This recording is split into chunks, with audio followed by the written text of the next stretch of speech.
I don't know why, but you are watching the Madness Comic Network. Are you mental? It's Flip City Magazine, The Parodies, Special Edition, with savage send-ups of The Walking Dead, Star Trek Picard, Stranger Things, The Mandalorian, Guardians of the Galaxy, and more from the first 4 years of Flip City. Get Flip City The Parodies free when you subscribe in print at flipcitymag.com. The world's best satire magazine, and never, ever woke. Cat and mouse vipers. Giant child-snatching vipers are terrorizing New Orleans, pulling children from their homes in the middle of the night in their eagerness to take on human trafficking in the city. Cat and mouse find themselves in the thick of it.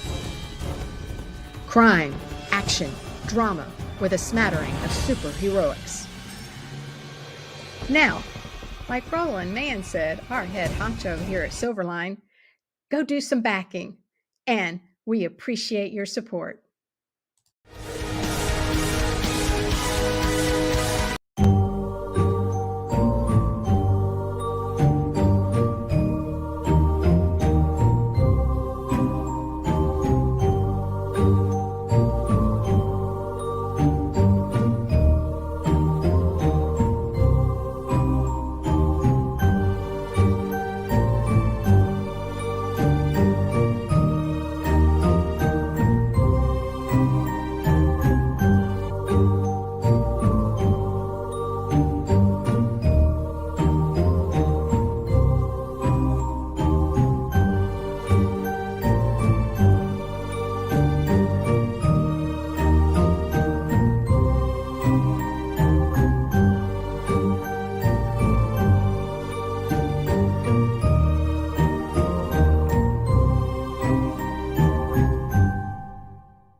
Hey, yo, what is up? What is up? What is up? You like that? I was sitting in the theater last night watching the movie.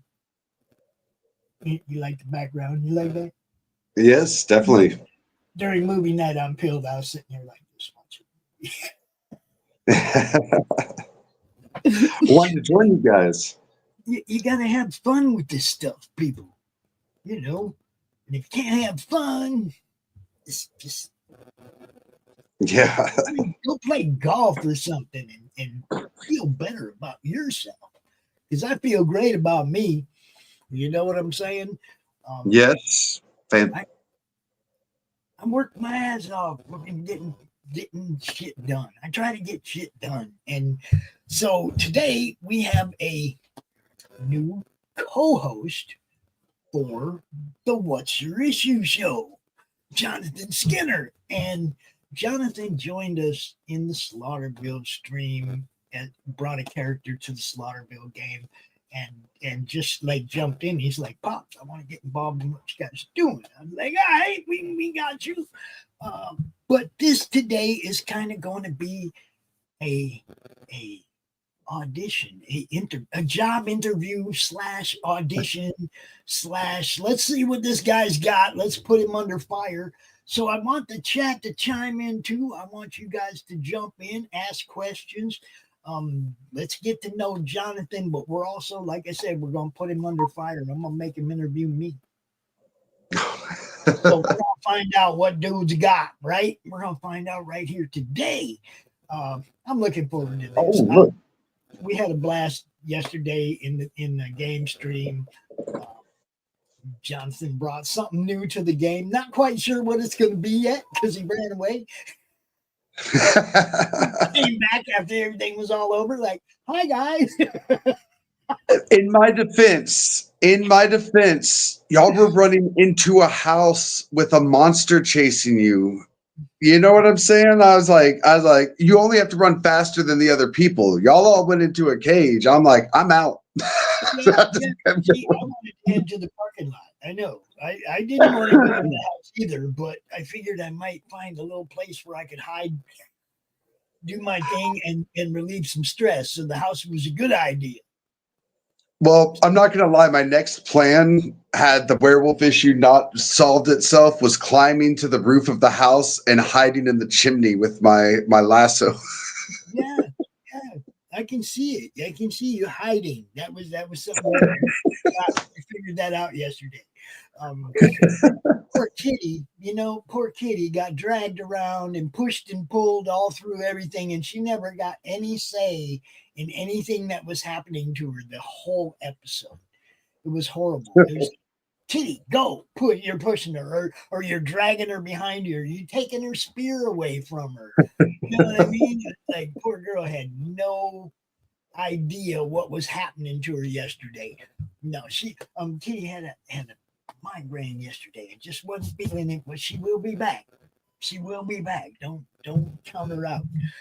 And I think I heard it was her birthday too. So happy birthday, Kitty. Yes, it was her birthday. And good show last night on Creative Chaos. She had a friend of ours, Daniel P. Riley, as a guest. If you missed that, go check that out. And now, Jonathan, I want you to act like this show's yours. All right. Well, welcome to What's Your Issue, guys. So we're here today talking to Pops, and I just got to ask you, Pops, what is your issue?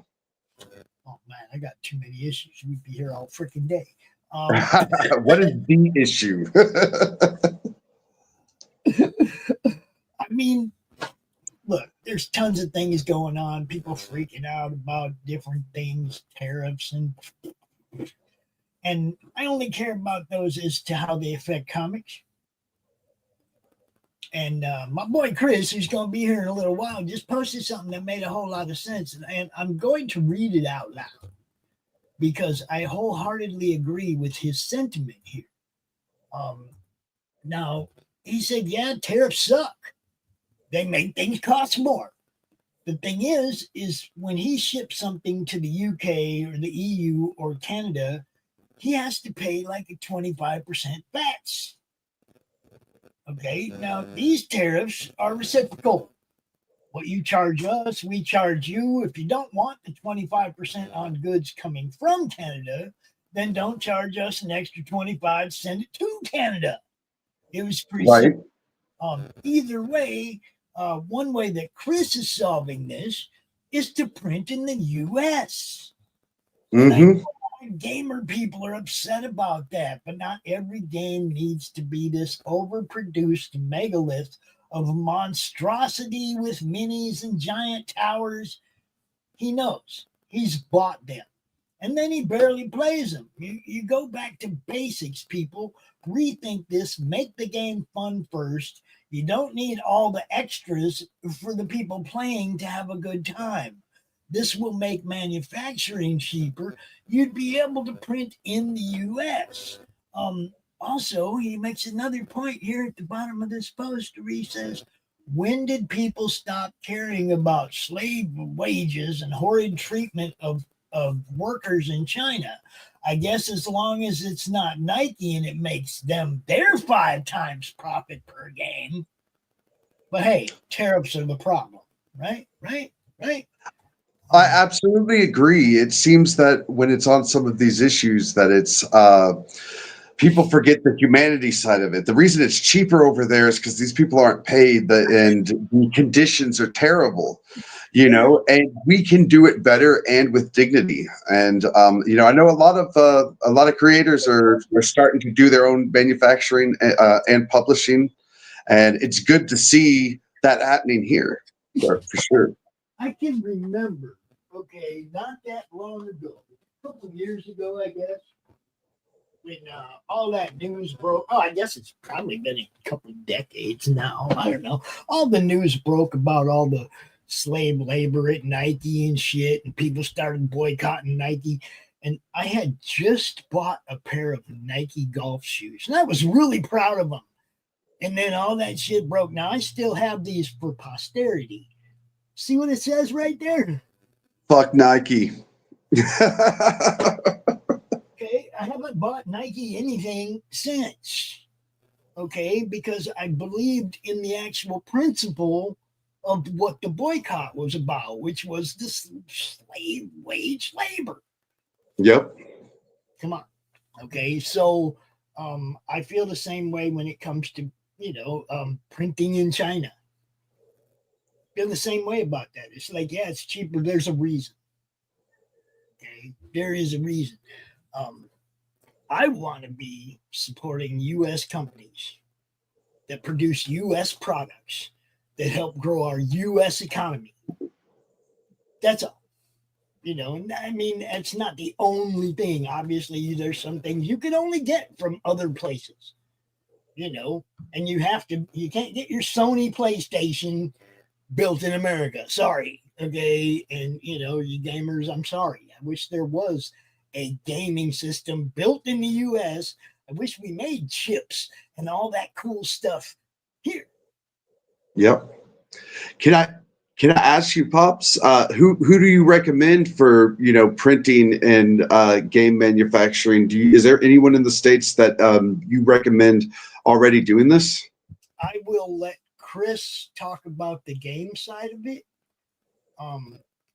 I believe when it comes to printing, if you cannot visually see the product when it comes off the printer, you're playing hit or miss.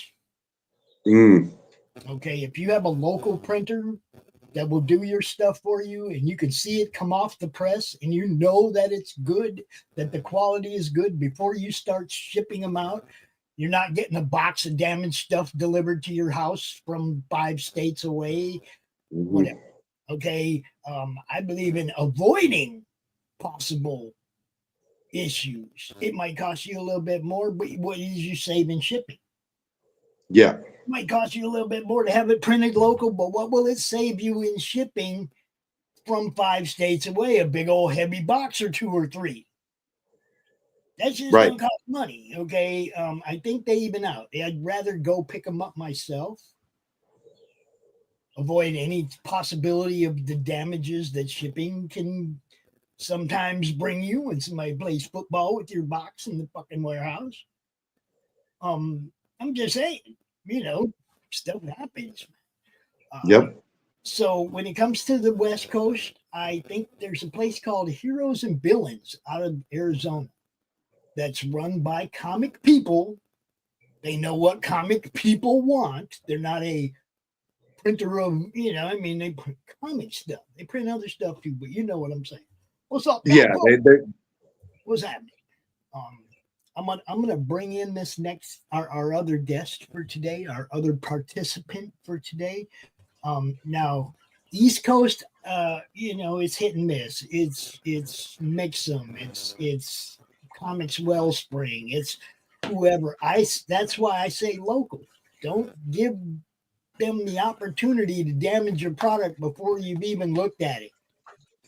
Right. Shipping is, hit or miss. Everything today is hit or miss, guys. Chris knows. Chris just say, yeah.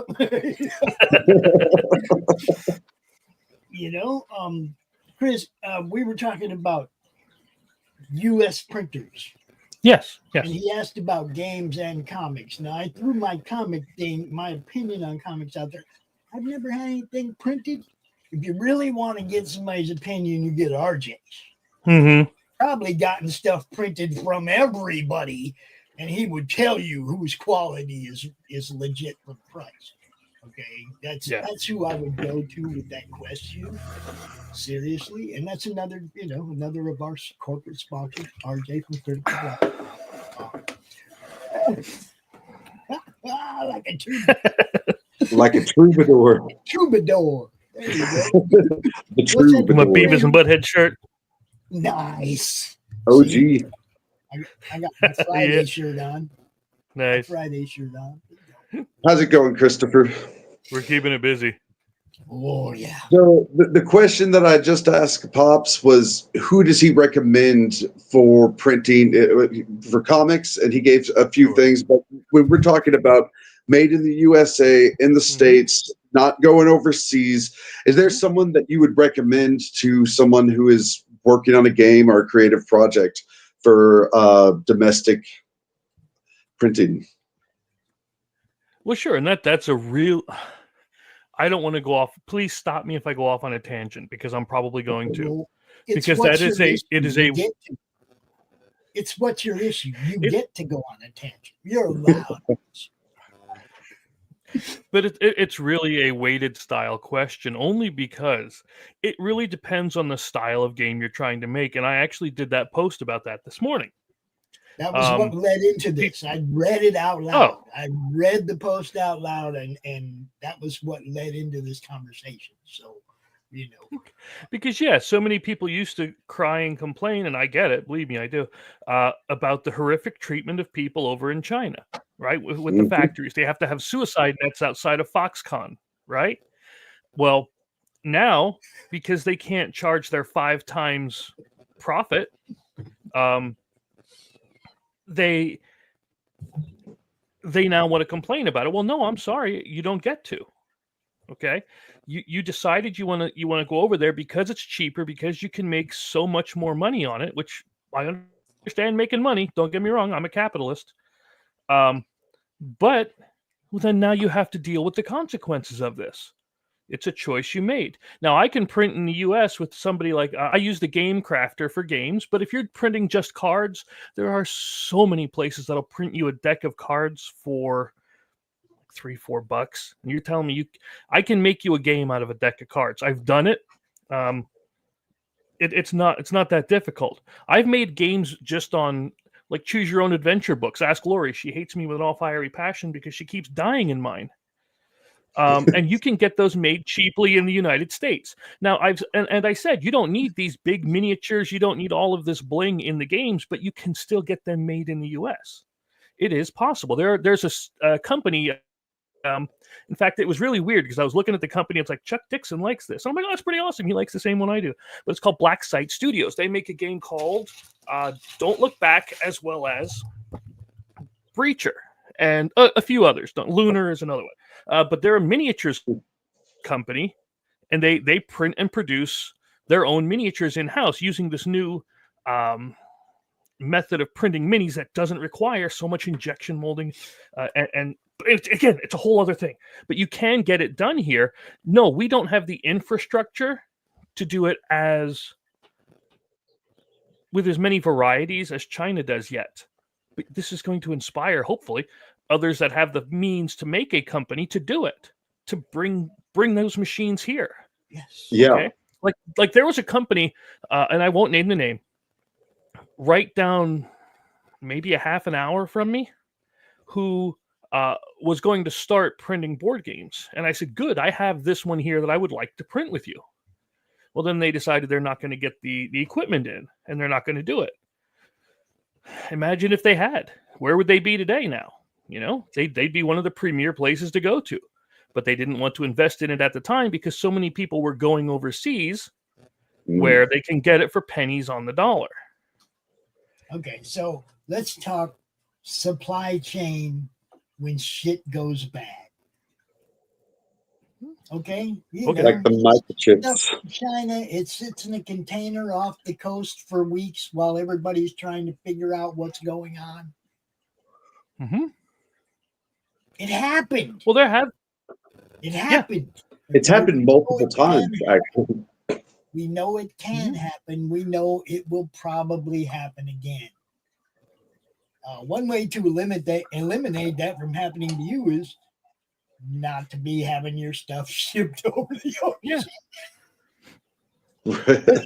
Exactly. And it does. It gets here quicker. Now, because you're getting it printed closer, I can probably order books from, again, I used Mixum. I know some people use Comics Wellspring, and I'm sure there are others. But I can get them sent to me within maybe a couple weeks instead of waiting 2-3 months on a boat that may get hijacked or may sink or may get stuck in the Panama Canal again. You know, or I've had this happen too. Customs took my package, 300 plus games. Okay. No, 500. I lied to you. I'm sorry. They took all 500 games and they said, you need to send us a sticker that says made in China. And we're going to put all of those stickers on every one of your games, or else we're not releasing it. Cost me another almost $3,000 for customs to do this, to put a sticker on. Yes. So much for it being cheaper to go to China. Well, that's the thing. You don't know what's going to, and it's a random inspection. You don't know what's going to happen. I don't have to worry about that anymore. And for those that are late on projects by, many months, well, you had your chance to ship them before these tariffs ever came in. Yeah. I'm not pitying anybody. But again, where there's a will, there's a way. I can promise you, I love the minis in some, like, remember that Marvel Zombies game we played? I love the minis in that game, but you could also do it with standees, the cardboard standees. It'd be the same game. You can take. I've been using standees for years. I love them. They're cheaper. Exactly. I get a lot. Look, guys, my son collects the Monopoly games. And they come with, they're everything. They're Star Wars, they're Avengers, they're this, they're that, right? He's got like 3 different games that have Marvel characters. Little steel representation of Marvel characters that he can use in his RPG games that are cooler than any of the plastic goofy games. Man, it's like people interchange game parts all the time. Mm-hmm. Right. And even if you're not wanting to do that as a manufacturer, okay, I wanted to give my people with the escargot thing those little snail things. So I ordered them ahead of time. Okay, I have them in stock here. I don't have to get them printed or put out over there because they're already here. Yes. And God, I've been paying for all of my people the VATS things whenever I ship to Canada or whenever I ship overseas, because it has an option for me to pay it ahead of time so that they don't have to. Okay, it's something we have to do as a cost of doing business. If you're not ready for that, if you've stretched yourself so thin that you can't do that, then maybe you got to rethink. Yes, you're going to have to charge more. Okay, now what? Just it's business, people. It's not rocket science. Yep. I mean, the best bet now is to hope that people jump in and fill the gaps and innovate here, and I see with the 3D printing technology. I actually want to know your opinion on this, Christopher, because I do not know a lot about the 3D printing world, but I'm absolutely fascinated by it. I don't know its drawbacks, but I just feel like as time goes on, this hobby and this industry is going to be accessible to more people because stuff's going to be able to be made in-house.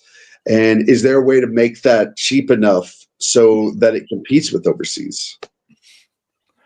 That's an honestly good question. I don't believe that it is possible here at this point in time to make it cheap enough to be able to compete with overseas, because we pay our people a living wage.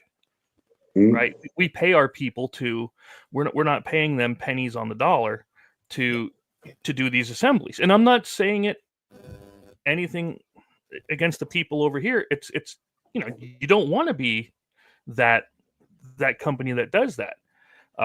You want to be the one that pays your people well and compensates them appropriately. Cool. Yeah. But see, there's a difference though between somebody who is creating a game and putting it out, and somebody who's creating a company, which needs to have a good reputation for the next thing and the next thing and the next thing. It's like some of these people are taking their shot with their one game. That's all they got. They don't have, a book and a graphic novel and a tabletop and an RPG. They don't have a universal thing. They have the one thing. And they went to China and they printed 1,000 of them, and they're hoping that they can Kickstarter them away. But they're not a company. Right. They're not producing anything. They're selling something that was produced somewhere else off their design. Yeah. Now, right. They're selling the idea. I'm terrible with names. For those that know me know that already. But this is that miniature thing that I was telling you about that they do, that they got this in stock, and you put your molds in here. These are your molds, and then it goes into the printer, and then it comes out like this, and so they're able to print. You can't see it? He's on his phone, so it's coming up. Oh. Slowly processing, it looks like. Right. We I have to tell everybody now, Jonathan is broadcasting from Mexico via Starlink. Thanks. Nice. Thanks, Elon. Yeah, thanks. Yeah, I'm literally in the middle of nowhere in the wine country, and like it literally reminds me of Spirited Away from Miyazaki. Like, it's really charming, but at least I have Wi-Fi, so And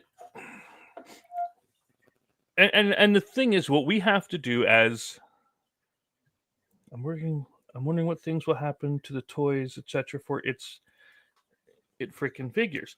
Well, and that's a good question. I can't say because there's still going to be people making toys. It's just, are people going to adapt to rebuilding the American economic infrastructure so it's not dependent on made in Taiwan, made in China, made in How about start making stuff in America again, and put a big old stamp on it, okay? Yeah. When you have your comic printed in America, put a made in America stamp on that thing somewhere. Take pride in the fact that it was made here. Guys. And that's what I'm doing for the VLC. That's what I did for the Escargot. It's all made in the U.S. And we're rather not than cry about tariffs, build something at home. Well, here's the other thing. Go ahead. No, Chris. I was just going to say, I remember the other Made in America pushes that, like, especially back in the late 80s, early 90s, it was like a big deal, and people were willing to pay more to buy American back then. I don't know if like the TikTok brain and the culture's changed so much that people just don't care about Americans anymore. That might be the thing. But back in the day, people would pay a few dollars more because they wanted something that came from America. Yes. Now, Geekman says he knows one line decided to cancel because it's roughly $40, I guess, for the tariffs or whatever. I bet it wouldn't cost them that much if they just found a company to make them here. That's what I'm trying to say. What the whole thing is to direct manufacturing back home. Yeah. That's what I was thinking. That's what I was thinking too, Dustin. Maybe they'll find a way to get it into the U.S. But what I've managed to do, again, with books, comics, and everything else, is I will have a tier for PDFs for those that want it and can't get the shipping over there. Plus, for books and comics and things, it's so much easier. After you crowdfund it, drop it on freaking Amazon, dude. KDP will print that shizzy over in their country, and you only got to worry about jack. Mm-hmm. Yeah, that was my plan with Amazon. I've studied. I was doing selling books on Amazon for a while, and really put myself through the whole Amazon University. And even though there's the side of there that it's taking jobs from the little guys, but they automate things so easily that they could print on demand, and that blows my mind as a creative. That's an option. Yeah. But that's what this is. It's one of those ways that are outside of the box thinking that some people don't come to naturally. And now those that are overseas can get the books printed in their country. You don't worry about the tariffs and stuff because it's printed there. It's shipped locally, so you're going to pay much less for shipping. There are ways that we can do this. It's not all doom and gloom. And those that are just screaming and yelling at clouds, man, you're gonna have to work with this. There's no choice here. Yeah. Somebody was yelling at me about this yesterday about the tariffs and everything else, and I said, "Look, why the hell are you yelling to me about it? What can I do? I have no power to do anything to them. I have the power to control what I can control. So I will decide, make it in the U.S. I will decide, put it on KDP so people can get it overseas much cheaper. That's what I can do for my people. I'm not going to sit here and scream about what I can't do. Make decisions." Thank you very much. See, it's not what they're taking away from you. It's not the door that closed. It's the door that's opening. That's it. Yeah. Man, God. Sorry, I should shut up. I shouldn't talk so much. I just get passionate. I'm sorry. That's why I wanted you in here. When I read your post, I was like, okay, that's kind of where I'm going to go today. I'm going to go there. We're not going to talk about the politics or Elon, Trump and all that dumb shit. The tariffs and how they affect us is all I care about, right? Yes. And you do have control, not only as a consumer, but as a creator on what road you want to go down right now. Okay. If people like something, they're going to buy it. That's and they have the money, they're going to buy it. Okay. The American consumer is the most powerful entity on earth. Just want everybody to understand that. We drive the world's economy. We buy stuff.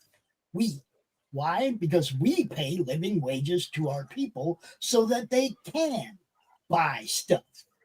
Okay. We are the ones running the world economy, the American consumer.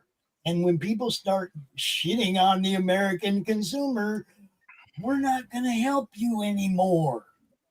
Be nice to us. We'll be nice to you. We, the consumer, I don't care what the government's doing. We'll buy your stuff if you're cool to us and we have the money. Right? Absolutely. The American consumer. That's where all the money is, and everybody knows it. Be nice to the American consumer. You don't like tariffs? Maybe bitch at your own government about lifting the ones you have on us, instead of bitching at us about a level playing field. Right. Now, and you just real quick, you might also find an audience as people start to, put out more that this is made in America and being produced here. And as new avenues are being explored, you might find a new audience just in that. There might be people who are looking at games and they're like, well, damn, so, looking at these, but this one's made in America, Well, I mean, there's always that difference too, okay, in the crowdfunding world. I bought this game, I backed this game. This game that was made in China might not get here for 6 months. This game that's made in America, I'm probably going to get a month after the Kickstarter's over. Right. There's also, look, guys, I'm not telling anybody what to do or how to do it. Right. I'm just saying, be conscious of who your actual buying audience is. Do not shit on your actual buying audience. That's all. It looks good on Facebook to go out there and Right. team up with the guys that are in the right. But does that help your business? Does it sell games for you? Is it making you any money? Games, comics, whatever it is you're making. Yeah, whatever it is you're making. Now this, Mr. Dustin, I just did a quick search in this will last like 11 seconds. And I did find this company here. I mean, there's like 11 or 12 different toy manufacturers in the United States. And these guys make Pokemon stuff and yeah, you can see. But they are based out of Florida with Arizona, Bristol, PA, for God's sakes, California's. Yeah. So these guys are one of the many that I found manufacturers in the U.S. that are apparently able to do miniatures and toys and things. They're doing Star Wars.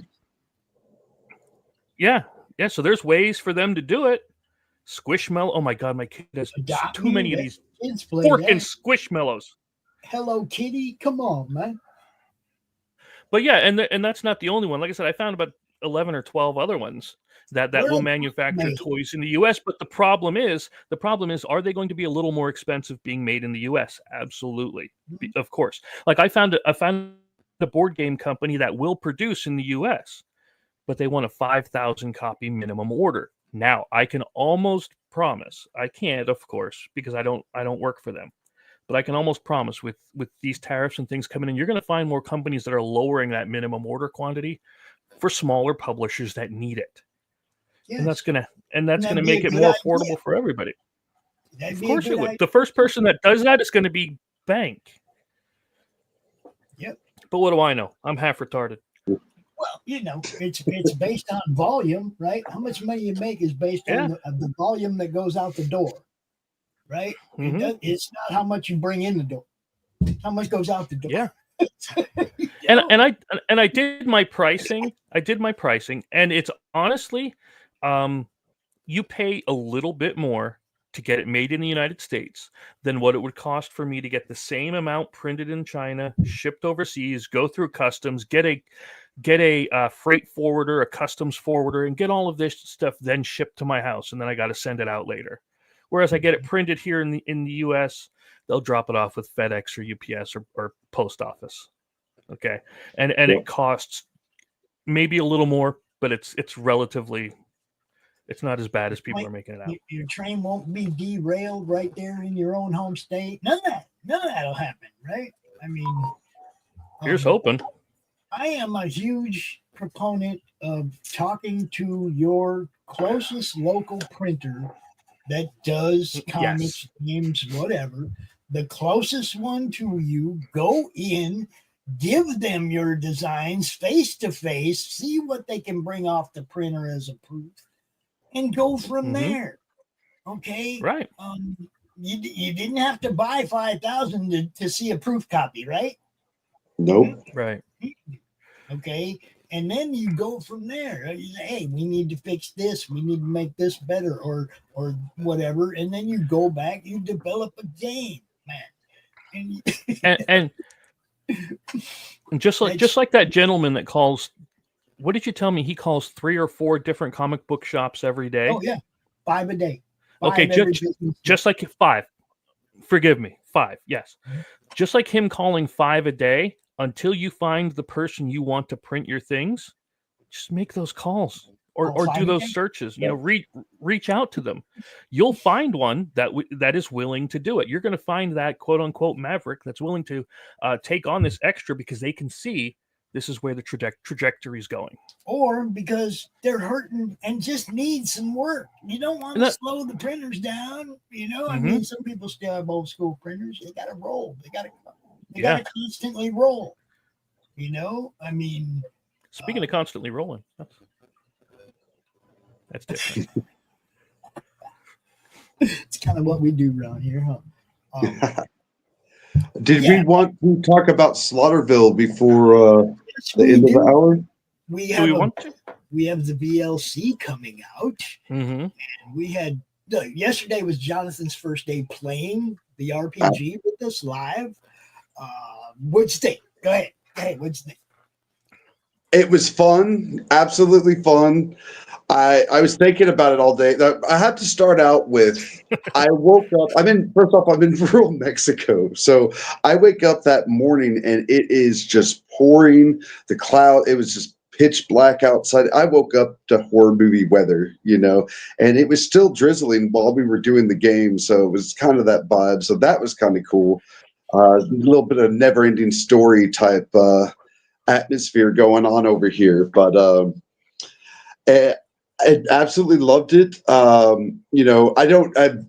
played that one game. I'm starting to think that like everywhere on that map has something that I don't want to find out about, but I absolutely have to go all over the map to find out about, which is horrifying to think about. Hold on right there. Because I had thought about that too. I was like, man, I could really drag this out by going and checking out what's in every one of these zones. Once I realized that we were going to encounter something in each one, I was like, man, I can draw this out. But I know Chris has another one that he wants to get into. So I probably won't go too far out the box on this one. But, I did think about that. That's a big map, and there's a lot of stuff to encounter. Yeah. And I'm excited. I think that it role played well. I think it was great for, on the DM side, because you do have so many pre-made characters. You've got pre-made characters. You've got, the whole scenario for each section already written up to help out. And, I'm eager to run a game. Actually, I'd love to run a game sometime, but I'm also eager to play. I can't wait to see what happens next week. But it was absolutely a blast. We'll let you play a couple, and then we'll let Chris play while you run one. Oh, right. Yeah, I have been taking it a bit easier on the violence and a little bit of the fear, only because I knew we had a bunch of new players, so I took it a little easy on them. But I so wanted Dante to go insane. I was this close. That lucky son of, I swear by all that I hold dear, that guy is the luckiest character I have seen in a long time. He gets perfect. Look, at one point I rolled some really good rolls to get out of trouble. At another point, I rolled 3 1s on stress. Okay, 3 1s at once on a stress roll. That was fun. Yeah. Oh, sometimes he rolls good. Sometimes he rolls really bad. Really, really bad. But I like that about the game is I don't know if this is the wording you use in the book, but built to fail, like that there's the game is designed to put you in danger. Like I lost my lasso before I could even do anything. I was actually telling Pops earlier before you got on, Christopher. He thought it was a bad idea. I was ran to the house, but I was like, y'all are running into a box with a monster chasing you, like every horror movie I've ever seen. Like, and y'all are running that way. So if I run this way, I survive. So, but when I was sneaking back, I was like, I don't really know. So I don't know if I can like fight this guy. I was like, but I have good agility and climbing skills. So I was about to climb that house and just hide in the chimney and then like tie my lasso down. But I was like, I lost my fucking lasso because I got freaked out.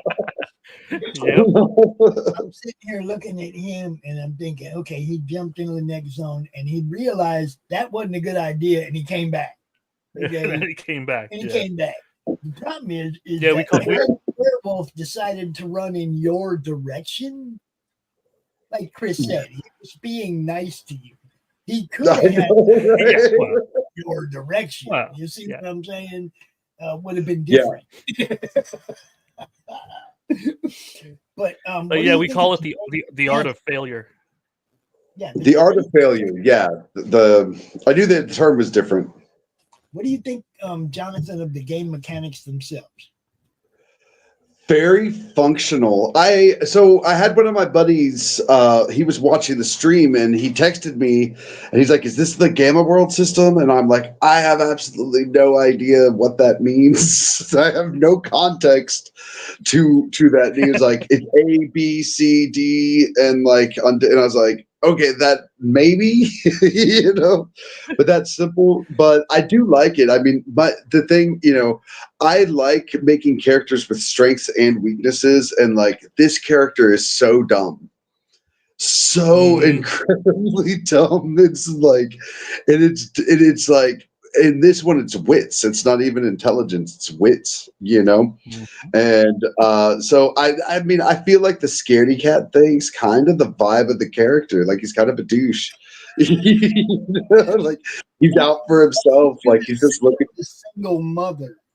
Yeah, he's just looking for single moms, dude. He's got an agenda. He needs that shirt that says "I support single moms" with the stripper. Yeah, I wanted him to be a simp. I was like, I just wanted to make him like a really sad like person going through like a mental, you know, what do they call it, midlife crisis. You know, it's a horror game, you know, so. But I also wanted to see if I could make him a hero. You know, I think if the character has a good death, it'll serve him well. A good death? No, we want. Like I said, man, it's like it's us against Mr. GM over here, right? Okay. He's gonna have a wonderful life. He's gonna have a wonderful life. The object is to keep dodging bullets. Just keep dodging the bullets, like Dante does. You get to play every game if you dodge the bullets. Yeah. Well, one of the character flaws that I don't know, I get really into character design because I mean that's just where I came from. I loved RPGs growing up, but no one would ever play with me. And that's how I got into creative stuff, was because eventually I was like, I'm just going to write the story. I started writing a bunch of stories about characters, started creating my own worlds. I also wanted to be in video game. You know, I went to school to design video games. Never worked in the industry. Still think I'd be great at it. But was designing lots of games, and then I just figured this is funny because now I laugh at myself. I was like, it's cheaper to make comic books, which it's not. Like code and digital like art is like way cheaper than creating this product. But I laugh at myself because that's how I got into comic books, was because I thought it would be cheaper. And as the times have changed, that's not actually the truth. But it's still like a passion industry for sure. Yep, that's pretty much how it is. So yeah. All right. Go ahead, Chris. Go ahead. All right. Do you want to put that up for me a sec? Yeah. Thanks. So yeah, we have the RPG. Speaking of, up here on Amazon, you get it for $45 for the base book, or if you want to get it non-hardcover, you can get it in paperback for cheaper. And here's the novel, Kindle. Can't beat that price, right? Or you can buy it for 99 cents, or if you want to get the paperback, you can get that too. We also have the storybooks that go along with this on here. But yeah, like you said, this is coming up Monday. This Monday we're going to launch this one. Heck yeah. We already have double the people that were watching Escargo, which did fund, and as soon as I get the money, I'm going to hit the button to go to print, so that'll be here before you know it. Sweet. Yeah. Congrats. And you're gonna be able to boost your entire Slaughterville board game with up to 12 different locations, villains, 31 characters, and you're just going to be able to, the new one that nobody has but me here so far, the Pumpkin Fiend. We tell you how to set it up, all the different pledge levels you can get, all the different villains, locations that we've had from the past, and now the new one. And I really think you're going to like it. So I'm pretty excited. Looks amazing. Can't wait to play it. How many more games you got left in this season of Slaughterville? Do you mean the RPG or the board game? The stream. Oh, okay. The RPG For the stream. For the RPG, I have, I think we called each story a different season, but I have the slasher coming up, and I also have a Jack the Ripper one where it's possible that one of you you guys were out in a cemetery, and you decided to play with a Ouija board, as you do, especially in Slaughterville, and then one of you were possessed by the spirit of Jack the Ripper. So somebody is going around killing up to 5 victims, just like Jack did, because he wants to keep his body count going. So that's going to be, one of you might be evil. Might. I like that idea. And we don't know who it is, so you get that Among Us paranoia. Yeah. And it may be none of you. We don't know. I mean, I know, but you don't know. Interesting. Yeah. Is that one going to be more set in the town as opposed to the forest? Right. Yeah.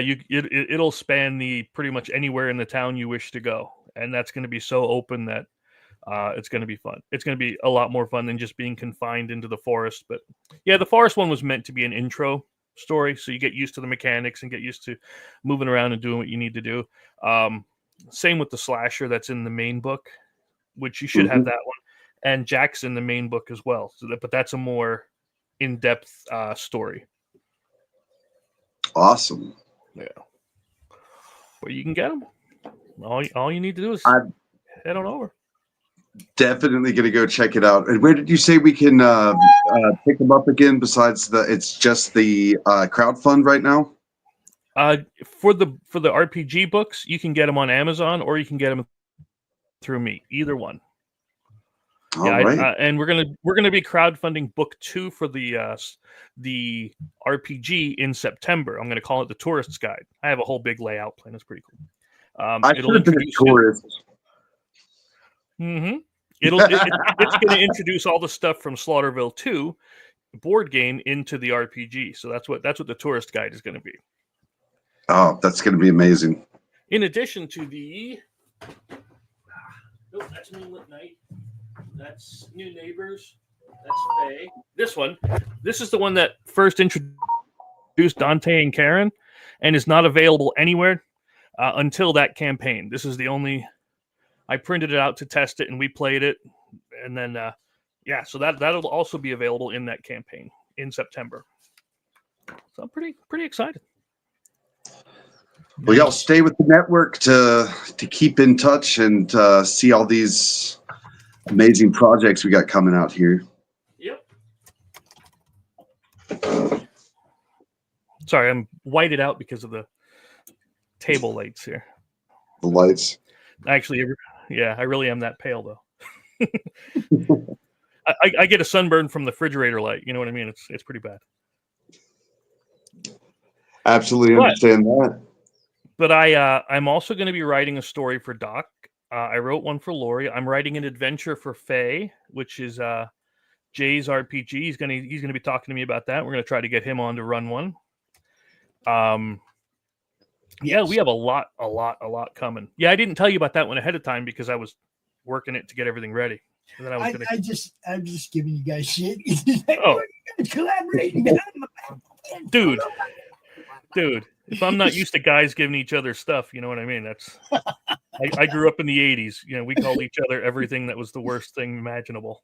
I'm just like, it's something I want to be involved in. Not only be involved in the testing, I want to play, I want to broadcast, I want to be all up in that, Sounds like a plan. This is what we do, Did our boy freeze? Is he just out? Well, we're good. All right, guys, it's about 1:00. This thing usually goes for about an hour. Audience, let us know how you think Jonathan did. He's like, what? I was trying to do the thumbs up or thumbs down. I hope it's thumbs up, but yeah. I want comments like, not only that, but now that I have a regular co-host for the show, we will be going back to doing this one weekly. So if you'd like to be a guest on What's Your Issue, which can pertain to anything. Like you saw today, we talked about, manufacturing in the U.S. for the comic and game industry, and it's just whatever, guys. What's your issue? Preferably not, I hate Trump or I hate this. Preferably not a hate show, because we try to keep things Right. light and happy and talk about things that help other people, right? So, use your discretion when you say what your issue is. I'm really trying hard to keep the network from the geopolitical atmosphere that's ruining everything else. Right? It's the nothing from Never Ending Story. Yeah, I'm just trying to keep it from happening to us. So, thanks, guys. I've been shoveling mud with my phone, and you guys in the pocket for the last hour. Hey, see, you can be entertaining even if you're shoveling mud, people. What better to do if you're shoveling mud, right? That really is the goal, though, is to keep it entertaining and, educational and occasionally inspirational. To those of you who don't get it, can't help you. Just can't. Watch some of the shows. You might get it. It might rub off on you a little bit. Have more fun, people. Just have more fun. Mm-hmm. Jonathan, we're gonna have to figure out a sign off for you. I know, right? Mm-hmm. I'm pretty good at coming up with one-liners. Okay, So, Chris, tell everybody where they can find you, brother. Chris, tell everybody where they can find you, brother. Oh, yes. Sorry. I'm Laughing Rogue on pretty much everything. Laughing Rogue PA on that magical X. LaughingRogue.com. We have a new campaign coming to Kickstarter on Monday. You can find me there. Yes. Give me a holler. I'm around. Now, the VLC campaign, that is more cards for your tabletop Slaughterville game. More locations. For the board game. Yes. More villains, more locations. More characters. Yeah. So if you're looking to up your game when it comes to your Slaughterville board game, if you're looking to add new stuff, that's what this campaign is about. It's affordable. Yeah. Okay, you're gonna get more stuff. What, $10 or something, Chris? Isn't that? Yeah, they're not much. It's not Yeah. much. Did I freeze? I got For a a weird second. buzz all of a sudden. Yeah, but you get to expand the cards in your decks for your game. And we'll have add-ons for Slaughterville 2 and 3 if you never got those. We'll have add-ons for the RPG and everything else. Gone Hunting, Gods of Metal, name it, it's there. Whatever we've done. Everything. Look, dude's been doing it for a while. He's got good games, all kinds of games. 15 years. Escargo. You can still late pledge on the Escargo racing game.